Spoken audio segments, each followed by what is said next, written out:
All right, the second part of our discussion this week deals with source citations.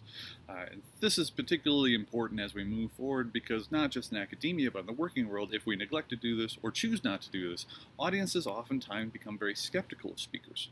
We don't know where your information is coming from, and when we're sitting and listening to you, we obviously don't have, or probably don't have a bibliography sitting in front of us like we would if we were reading a paper that you've written. So we have to make sure that we avoid issues inherent in credibility, we avoid issues dealing with plagiarism by properly and ethically attributing citation materials to the people that have come up with the information to begin with. And for this particular speech that we've got coming up here this next week, 3 citations is the minimum, but if you remember back to our discussion about minimums here in the class, that'll get you about a 70-75% according to the university. So 4, maybe 5 would be a really great choice for this. And we also don't want to go overboard and bog us down. Could get to the point where simply you're just throwing citations at us constantly, and there's no time to spend really analyzing the information. And we think back to last week's discussion, what we're looking for is that claims, evidence, reasoning model. So if you make a claim, we need a citation, some evidence that supports that claim. And then, the most important part beyond that, really probably the most important part of all, is that reasoning bit, explaining to the audience why the information is important. So let's take a few minutes here and let's go through some ideas on what does and does not work for oral citations. When we're doing this, here's primarily what we're looking for. Anytime you use statistics, particularly specific statistics, we need a citation. So if you say the exact population of the city of Milwaukee, well, where did you get that information from? Probably the U.S. Census Bureau. So we need a citation explaining that. Now, if you're estimating, say, Milwaukee proper has 700,000 people, and the greater Milwaukee area has about 2.5 million people, that's fine. We're getting rough estimates there. You're not using exact numbers, so we don't necessarily need a statistic for that. If you're using exact dollar amounts, if you're explaining how long something will last, we probably need to have something to back up that information, unless, of course, it's common knowledge. Which brings us to our second point. Anytime you're using information that isn't common knowledge, well, we need a citation for it. We've covered a little bit of this before, but we have to keep in mind that our audience doesn't have the same background as us. When I talk about high-level theory and communication studies, I have to remember that a lot of the people I'm talking to haven't studied these same things, so I have to explain where that theory came from, why it's applicable, who wrote it, and things of that nature. And you need to remember that for your own majors when you're talking to people outside of that discipline. Where did the information come from? Help us understand why it's trustworthy and credible. And then finally, you've got to make sure you tell us who said it, whether it's a person or an organization, why that person or organization is qualified to say it, and where they said it. In the middle, I think, actually is the more important part. Why are they qualified to say it? Simply stating a name or an organization doesn't really help us understand why that person or organization is really qualified to say it. My name is Christopher Anderson, and you could cite me on a lot of different communication issues, but unless you explain to your audience, who probably hasn't heard of me, why I'm qualified to talk about these materials, they may not trust you. So here's an example of a very basic citation, which would get you some credit, but not a full amount of credit. According to Dr. Rowley, brushing your teeth after meals will decrease your risk of gingivitis. What we don't know there is what Dr. Rowley is a doctor of. It could be like myself, a doctor of communication studies. It could be a foot doctor. It could be a doctor of janitorial sciences. I'm not sure it's a real degree, but it just came out, so we're going to work with it. Point being is we need some credibility for Dr. Rowley. What area of expertise is he a doctor in? Or she, excuse me. Well, there it is. Dr. Rowley, a dentist, tells us that brushing your teeth after meals will decrease the risk of gingivitis. Now, yes, this is some basic information. Most of you probably already know it. We're just using this as an example. And we can get a little bit further in. Where do we get this information? Well, in a recent Time magazine article titled Your Mouth and Your Happiness by dentist Dr. Ryan Rowley. And Time is a reputable news source. We know that it's been around for a long time. They have very high standards of source citation with their journalists. So we know we can trust that. It's not like we called upon Dr. Rowley's blog that they write at 3 in the morning after they've gotten home from a long night at the bars. this is where the source came from. Everybody knows this source to be a very strong source. Now, I'm not putting this particular slide up to offend anybody, but at this point, I don't want you to cite yourself. Certainly, we want to hear what you think. In your introductions, we need some of your own credibility. When you work through the problem of speech, when you work through the solution, I want you to talk about why you're upset about things, how hopeful you are about where we're headed. But at this point, please don't cite yourselves. One, we won't count it. But two, and probably more importantly, if you're going to take that route, you're failing the ability to learn how to do research here at the university. And sooner or later, yes, you'll probably get to the point where you don't have to do as many citations. You're going to get a great degree from a great four-year institution, and people will trust you.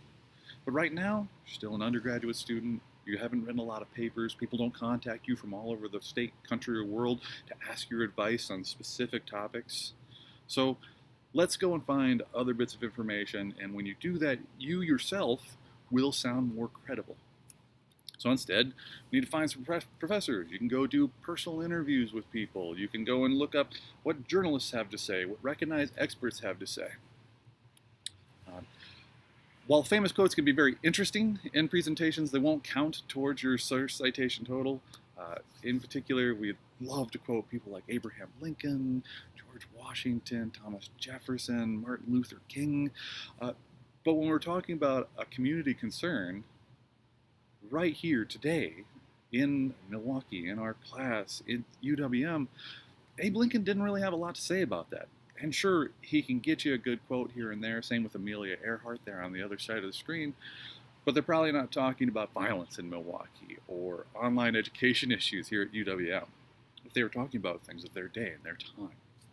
So instead, you need to go find recognized experts. If you're giving a speech about technology, perhaps the late, great Steve Jobs would be a great source of information to go and find. If you're talking about education, there's any number of people here at the university that you could cite and quote. You could go and talk to your professors. If you're talking about crime, you could go down to Sandburg, where we have our little UWM police station, and those people there are fantastic. They're happy to talk to students.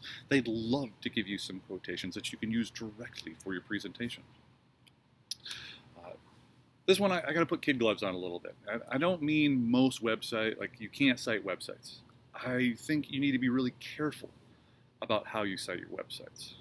You need to be careful about where that information is coming from. And even beyond that, we need to keep in mind a very fundamental truth that sometimes we forget about when we're citing sources. Websites don't create information. They don't have sentience. They didn't activate some artificial intelligence and start creating information for people to use. Instead, some person or some organization put that information there. So rather than quoting, say, the Milwaukee Journal-Sentinel, you would say a journalist and explain that they're a journalist from the Milwaukee Journal-Sentinel. It's the same citation, but there's a better amount of credibility when you say, according to Janice Dickinson, journalist for the Milwaukee Journal-Sentinel, as opposed to, according to http:/// www.milwaukeejournalsentinel.org, I think. Certainly one sounds way better than the other, even though it's the exact same source of information. So, find those authors, find the reporters, find the journalists, find the organizations that put that information there, and use them for your citation after you've explained why they're credible to have said it or written it. And this one's kind of tough too. So often we hear presentations start with, Merriam-Webster's College Dictionary reports that this is the definition of a word. That's all fine and dandy, but it's pretty basic. And much like websites, the dictionary didn't create the definition. It just didn't. Like, there's not books walking around your house talking to you. They don't have sentience. And I know I'm making kind of a farcical comparison here, but it's very true. People and organizations supplied those definitions. So this semester, you will not get any credit for citing a dictionary. You won't get credit for citing an encyclopedia. You won't get credit for citing Wikipedia. Which is not to say you can't go look at those things. In fact, most of the time when I find new information, Wikipedia is one of my first stops. But there's a great thing that happens in Wikipedia where you look down at the bottom of it, and they have all these excellent bits of information. And for that matter, let me give you another reason why we don't go use Wikipedia. Let me pull up the internet here. And we're going to go to Wikipedia. So there is wikipedia.org popping up on my screen right now. And we're going to type in a little something. We'll go to the University of Wisconsin, Milwaukee. So here's a bunch of information about our fair university. And you can look through and find all sorts of great stuff. And down at the bottom, there are all these links to where the information came from, which are covered here throughout the posting. But in addition to people having put this here, rather than Wikipedia having created, any person can go in at any time and edit these entries. So here we have the In Popular Culture section of the UWM Wikipedia page. And if I click Edit, I can right now edit this entry and change it to say whatever I want. So, several main characters in the television show Happy Days set in Milwaukee were students at this university and amateur boxers.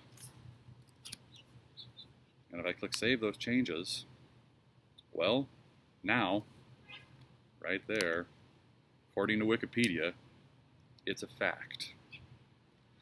Now they're going to catch this really quick. There's fact checkers watching all the changes of Wikipedia pretty quickly, and this is a well-traveled page, so it'll get changed here in the next few minutes. But anybody looking at this page at this exact moment can see that this thing is here.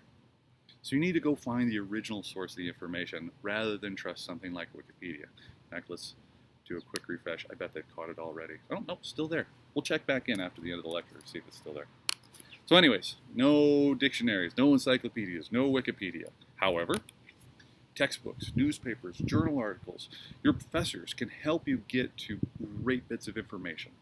And all of these will be much stronger than going to find the second-hand source.